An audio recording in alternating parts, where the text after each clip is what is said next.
சண்டை போடும்போது யூஸ்வலாக சொல்லுவோம், டே என்னடா உனக்கு கொழுப்பு அதிகமாகிடுச்சா அப்படின்னு சொல்லுவோம் இல்லையா? கொழுப்பு நல்லதா கெட்டதா? எது நல்ல கொழுப்பு, எது கெட்ட கொழுப்பு? இது பொதுமக்கள் மத்தியில் இருக்கக்கூடிய ஒரு பெரிய கேள்விங்க. அது ஃபஸ்ட்டு கொழுப்புனா என்ன அப்படின்னு பார்த்தீங்கன்னாக்கா, அது இங்கிலீஷில் நம்ம கொலஸ்ட்ரால், லிப்பிட்ஸ், நிறைய பேர்லாம் இருக்குது. நான் எல்லா திசுக்களுக்குமே எல்லா செல்லையுமே அந்த செல் மெம்பரைன்ஸ் கொழுப்பால் ஆனது தான். கொழுப்பு நம்ம உடம்புக்கு தேவையான தேவை தான். ஆனால் அது எவ்வளோ அளவுக்கு தேவை, எவ்வளோ அளவுக்கு மேலே போனால் பிரச்சனை, இது மாதிரி தான் அதை அணுக முடியும். இப்போ நீங்கள் கொலஸ்ட்ரால் ப்ரொஃபைல் அல்ல லிப்பிட் ப்ரொஃபைல் அப்படின்னு ஒரு கொடுத்த பிறகு அதில் நிறைய நம்பர்ஸ் வரும். டோட்டல் கொலஸ்ட்ரால் ஒன்று வரும், எல்டிஎல் கொலஸ்ட்ரால் ஒன்று வரும், ஹெச்டிஎல் கொலஸ்ட்ரால் வரும், ட்ரைக்ளிசரைட்ஸ் வரும், விஎல்டிஎல் வரும். நிறைய அதில் உட்பிரிவுகள் நிறைய இருக்கும்.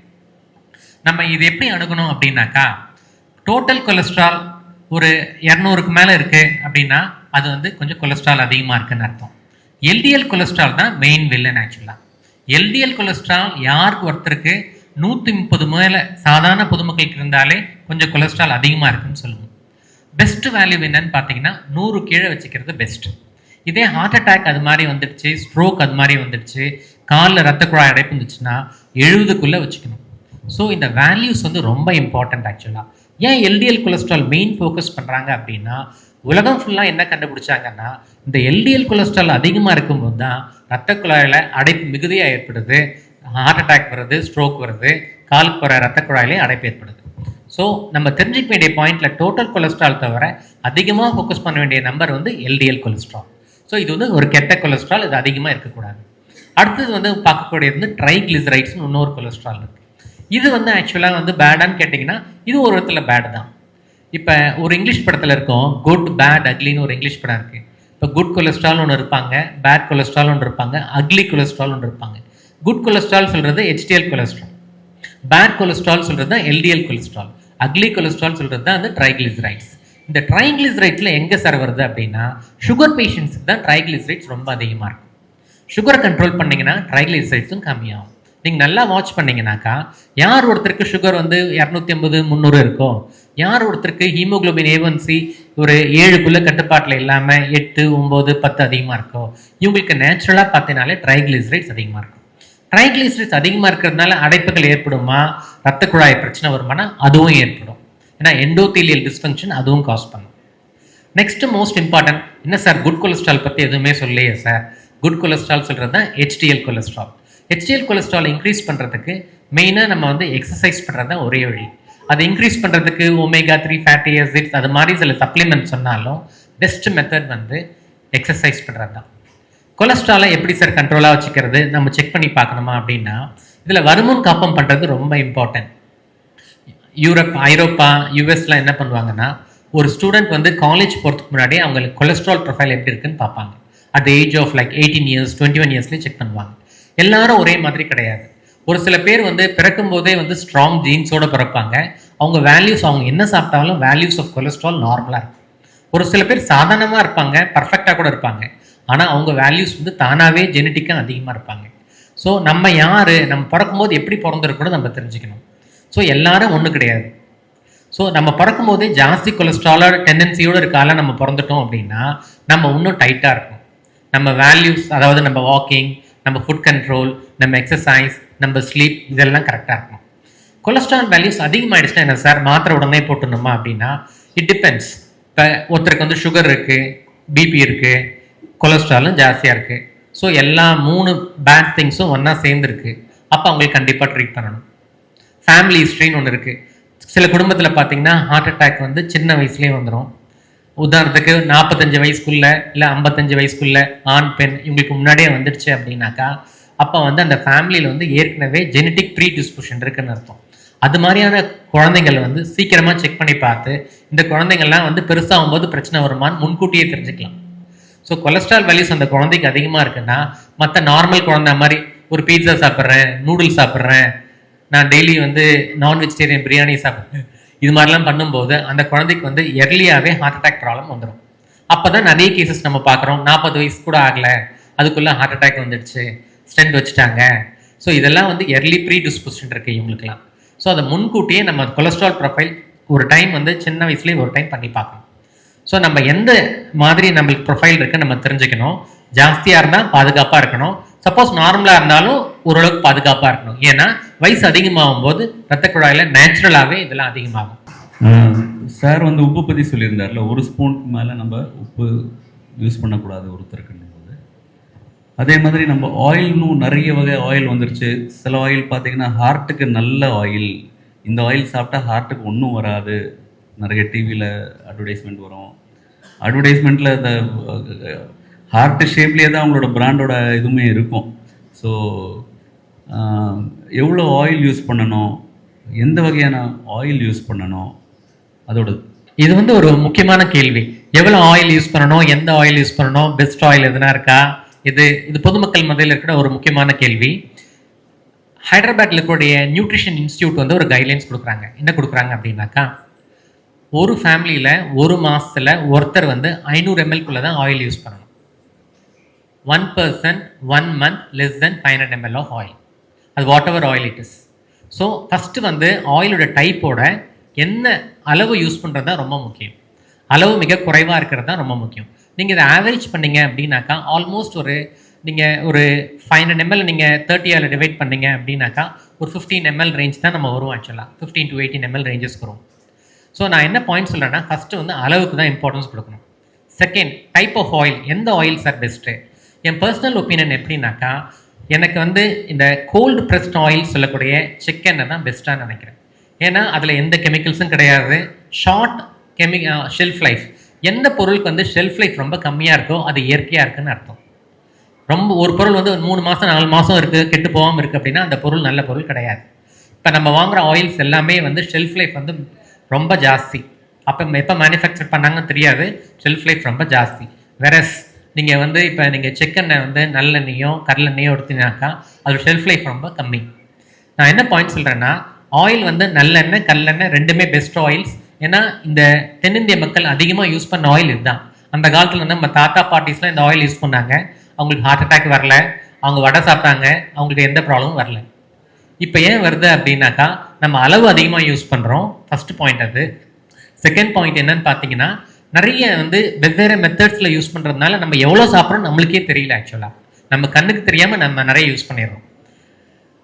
ஸோ நான் என்ன பாயிண்ட் சொல்ல வரேன் அப்படின்னாக்கா, ஆயில் வந்து அளவு முக்கியம். இயற்கையாக இருக்கக்கூடிய செக்கெண்ணெய், நல்லெண்ணெய், கல்லெண்ணெய் அது மாதிரி யூஸ் பண்ணுறது முக்கியம். தேர்ட் மோஸ்ட் இம்பார்ட்டன்ட் பாயிண்ட் என்னன்னு பார்த்தீங்கன்னாக்கா, இந்த ஆயில்ஸ் வந்து ரொட்டேஷன் பண்ணணும்னு சொல்லுவாங்க. ரொட்டேஷன்னா different types of oil use பண்ணணும். ஸோ ஃபார் எக்ஸாம்பிள், ஒரு நாளைக்கு நல்லெண்ணெய், ஒரு நாளைக்கு கல்லெண்ணெய், ரொட்டேஷன் மாதிரி ஆயில்ஸ் வைக்கும்போது இந்த ஆயில் இருக்கிற நல்ல சத்துக்கள் வந்து மாறி மாறி நம்மளுக்கு கிடைக்கும். ஸோ இந்த மெத்தட்ஸும் நம்ம யூஸ் பண்ணலாம். கோகனட் ஆயில் நல்லதா கெட்டதா? கோகனட் ஆயில் வந்து நீங்கள் ஸ்டடீஸ் எடுத்து பார்த்தீங்கன்னாக்கா, it's one of the mono saturated fat குரூப்ஸில் வருது. ஆக்சுவலாக நீங்கள் கேரளா மாதிரி ஸ்டேட்ஸ்லாம் போனீங்கன்னா அதிகமாக கோகனட் யூஸ் பண்ணுறாங்க. இப்போ 2 இம்பார்ட்டன்ட் திங்ஸ் இருக்குது. இப்போ நீங்கள் அதிகமாக சேச்சுரேட் ஃபேட்ஸ் யூஸ் பண்ணும்போது நீங்கள் அதிகமாக உழைக்கணும். ஆக்சுவலாக இப்போ ஆயில் வந்து குட்டா அப்படின்னா சில times it is good. Actually உங்களுக்கு நை எனர்ஜி கிடைக்கும், நீங்கள் அதிகமாக உழைக்கலாம். உடல் சார்ந்த உழைப்பு நீங்கள் அதிகமாக பண்ணக்கூடியவங்க அப்படின்னா நீங்கள் எது சாப்பிட்டாலும் உங்களுக்கு அது ஜீரணமாயிடும், ஃபேட்டாக கன்வெர்ட் ஆகாது, உங்களுக்கு இங்கே ஜெயிச்சிடலாம். வெரஸ் நீங்கள் அது மாதிரியான சாப்பிடக்கூடிய தன்மை இல்லை, சாப்பிட்டு சேர்லேயே உட்காந்துருக்குவீங்கன்னா நாட் கரெக்ட். என் பர்சனல் ஒப்பீனியன் வந்து coconut oil should not be much preferred. ஏன்னா பிகாஸ் அது மோர் சேச்சுரேட்டட் ஆயில்.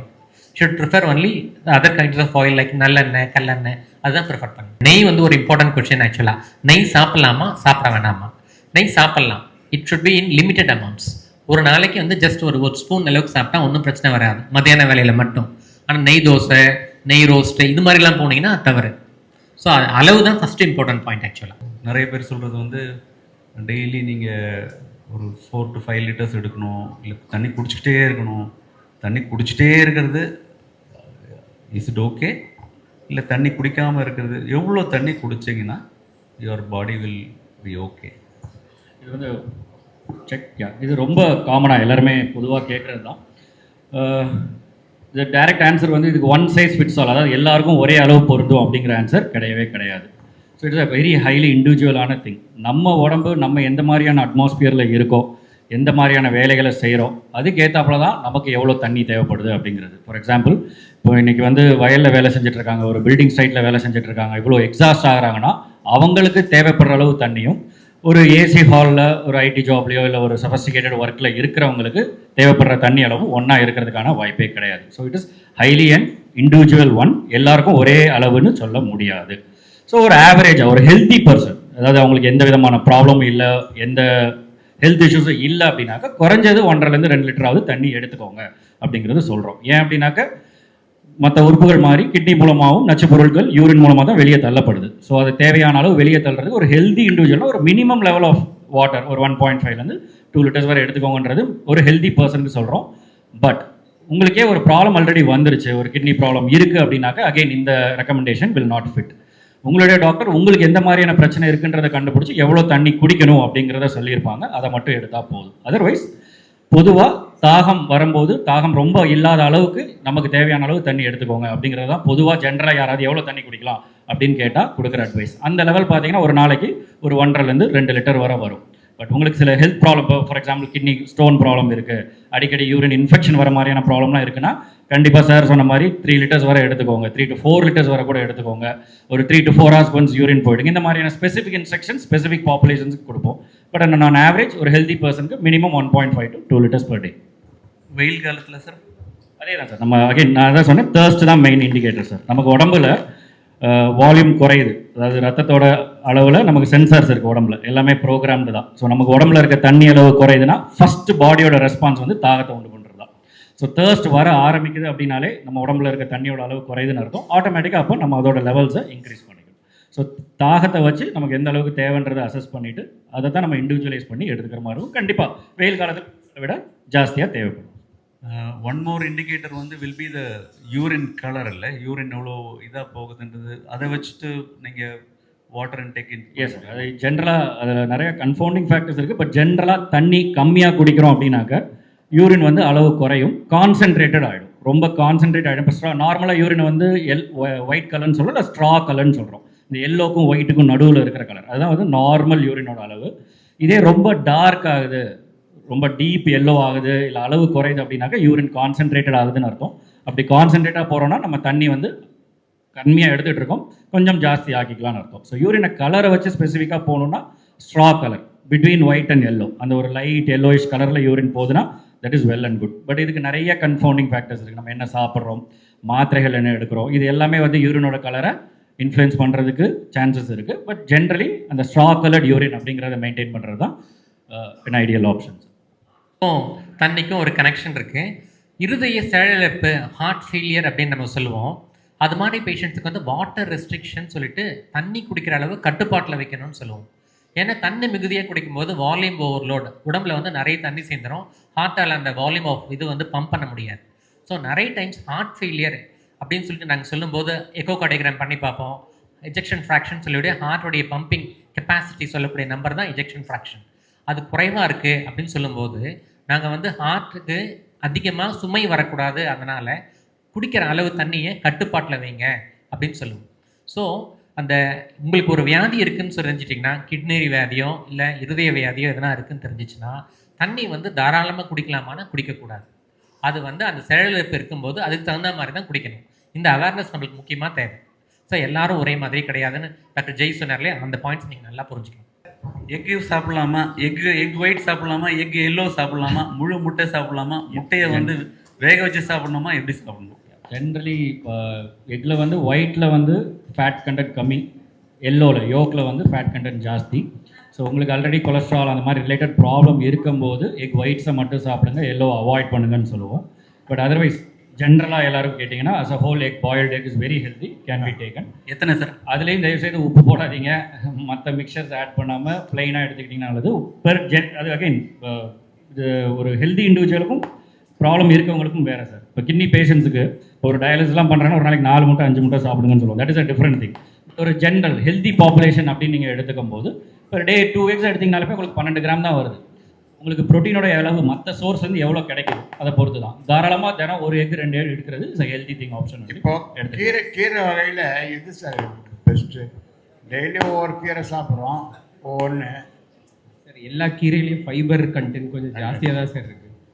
கீரையில் எனக்கு தெரிஞ்ச அதில் கார்ப்ஸோ இல்லை ப்ரோட்டீனோ அதிகப்படியாக இல்லை, எல்லாம் ஃபைபர் தான். நார் சத்து தான் ஜாஸ்தி, உள்ளே போகும், தண்ணியை அப்சார்ப் பண்ணிக்கும், வயிறு திம்முன்னு ஆகும், உங்களோட மற்ற இன்டேக்கை குறைக்கும். சார் சொல்லிட்டு இருந்தாங்க இல்லையா, ஃபைபர் சொல்லிட்டு, அதுதான் அது. ஹலோ சார், சர்க்கரை நோயின்னு எல்லாமே பயப்படுறாங்க. எனக்கு வந்து ஸ்வீட் ஒரு 1/2 கிலோ சாப்பிட்டா தான் எனக்கே. எவ்வளோ சாப்பிட்டாலும் ஒரு 110 120 மேலே போகவே போகாது. சர்க்கரை வந்து ஒரு நோயே கிடையாது. நம்ம உணவு முறையில் அது கட்டுப்பாடு கொண்டு வரலாம். சர்க்கரைன்னு சொல்லி எல்லாம் பயந்து கிடக்குறாங்க எல்லாருமே. வாக்கிங்கே உணவு முறை சரி பண்ணிடலாம். இது கரெக்டு தான் சார். டயபெட்டிஸ் அடுத்து ஜெனட்டிக்ங்கிறாங்க. ஜெனட்டிக்கே அதையும் இல்லைன்னு தான் ப்ரூவ் பண்ணுவாங்க. எங்கள் அம்மாவுக்கு அப்பாவுக்கு சுகர் இருந்தது, எனக்கு சுகர் கிடையாது இது வரைக்கும். அதான் சார், அம்மாவுக்கு இல்லை இப்போ வர்றதுக்கு காரணம் நம்ம வாழ்வியல் முறை தான் சார். அம்மா அப்பா சிப்ஸ் சாப்பிட்டுருப்பாங்களான்னு கேட்டிங்கன்னா கிடையாது. ரெண்டுமே கிடையாது. இப்போ கூட டெஸ்ட் பண்ணலாம், எதுவுமே சுகர் கிடையாது. டாக்டர் அவர் கேள்வி கேட்குறாரா இல்லை அவர் சொல்கிறாரான்னு ஒரு கன்ஃபியூஷனாக இருக்குது. இல்லை எல்லா நோயுமே குணப்படுத்த முடியும் உணவு முறையால். அதுக்காக சொல்லுவாங்க. கண்டிப்பாக sir. Very good thing that நீங்கள் ஹெல்த்தியாக இருக்கீங்க. இவ்வளோ சாப்பிட்டாலும் உங்களுக்கு வரலை அப்படிங்கிறது ரொம்ப நல்ல விஷயம் தான். சர்க்கரை நோயே இல்லை அப்படின்னு எடுத்துட முடியாது. எத்தனை பேர் இங்கே சுகர் நோயோட உட்காந்துருக்காங்க, அவங்களுக்கு ஒரு தப்பான நியூஸாக போயிடக்கூடாது. ஸோ ஹெல்த்தியாக நீங்கள் ஹெல்த்தியாக இருக்கீங்க, உங்கள் உடம்பு அது உள்ளங்கால் வரைக்கும் வேர்க்கணும். அதுதான் அந்த சார். அளவுக்கு அண்ணா, நம்ம இது பண்ணோம்னாக்கா காலையில சுகர் சாப்பிட்டு வந்தீங்க போல, ரொம்ப ஹை எனர்ஜியா இருக்கீங்க. நிறைய பேர் கேள்விகள் கேட்கலாம். முடிஞ்சிருச்சா? ஓகே. ஐயா, என் பேர் மோகனன், வயசு 73. ஆனால் சார் சொன்ன மாதிரி ஊருக்கா அப்பளம் இல்லாத என்னால் சாப்பிட முடியல. சரி. பாதம் வந்து 5 வருஷமாக வலி இருந்துக்கினே இருக்குது. சுகரும் 250க்கு மேலே தான் இருக்குது சாப்பிட்டா. அதுக்குள்ளே வந்து 120 140 இருக்குது. ஆனால் பாத வலி கொரோனா வந்து அட்மிட் ஆகிருந்தேன். அதுலேருந்து எனக்கு 2 பாத வலி தொடர்ச்சியாக இருக்குது. அதுக்கு நான் என்ன பண்ணுறேன்? எதுவும் எந்த சாப்பாடுக்கு படம் எதுவும் நான் வயிற்ற கட்டுறதில்லை. நீங்கள் சொன்ன மாதிரி எல்லாமே சாப்பிட்றேன். சார் அதான் நீங்களே சொல்லிட்டீங்க. என்னால் முடியல. டயபெட்டிஸ்க்கான பெஸ்ட் மருந்து உணவு முறை தான் சார். நீங்கள் இப்போ மெட்ஃபார்மின் போட்டால் 1 கிராம் HbA1c சொல்கிறோம் இல்லைங்களா, அது 1% குறையுதுன்றான். ஆனால் டயட்டில் உங்களால் 2.5% வரைக்கும் குறைக்க முடியும். உங்களுக்கு டயட் மட்டுமே போதும். டேப்லெட் வந்து கம்மியாக தேவைப்படுறதுக்கான வாய்ப்பு இருக்குது. நீங்கள் கண்டிப்பாக டயட் அட்டர் பண்ணோம். இல்லை டயட்டீஷியன் இருக்காங்க, உங்கள் ஹைட்டு வெயிட்டுக்கு என்னென்ன சாப்பிட்லான்னு ஒரு லிஸ்ட்டு வாங்கிக்கோங்க. நீங்கள் அதுதான் உணவு தான் மருந்து இந்த விஷயத்தில். டயபெட்டிஸ் ரிவர்சல் பாசிபிள் தான், உங்கள் கையில் தான் இருக்குது.